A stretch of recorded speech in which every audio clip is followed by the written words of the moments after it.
Buurman, buurman, buurman, oh buurman.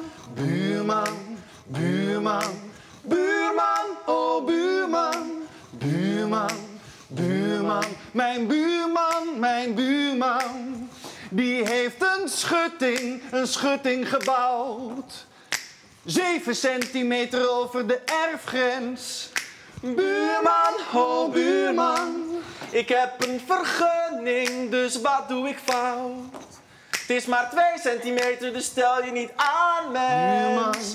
Buurman, buurman, oh buurman. Het is 7 centimeter over de erfgrens. 2 centimeter, wie weet het nou beter? Buurman, als hij hem niet weghaalt, dan sloop ik hem zelf. Buurman, oh buurman. Ik haal hem niet weg, hij haalt hem niet weg. Nee, ik haal hem niet weg, ik haal hem pas weg als zij die boom, die lelijke takkenboom, om zouden hakken. Lelijke boom. Door die lelijke boom zitten wij in de schaduw. Lelijke schaduw. Lelijke boom. Lelijke schaduw. Lelijke boom. Lelijke schaduw. Lelijke boom. Maar niet zo lelijk als hun dakkapel. Ik heb een vergunning, dat zal allemaal wel. Zij zetten hun vuilnis bij ons op de stoep. Ja, want bij hun is het toch al een troep. Buurman, oh buurman. Zij zetten expres hun tv te hard aan. Ja, om hun geruzie dus niet te verstaan. Buurman, hun lelijke hond kakt bij ons in de tuin. Al onze planten zijn helemaal bruin. Lelijke hond, zei mijn buurman dat nou? Hij heeft het zeker dan over zijn vrouw. Buurman, oh buurman. Buurman, buurman.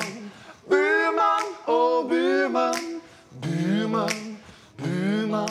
Vroeger, oh vroeger. Toen kwam mijn buurman nog vaak op bezoek. Een borreltje drinken, we hadden het zo goed. Vroeger, ja vroeger. Maar als mijn buurman dat nu nog eens doet, schop ik mijn buurman zo hard dat hij doorbloedt. Buurman, schop ik mijn buurman zo hard dat hij doorbloedt.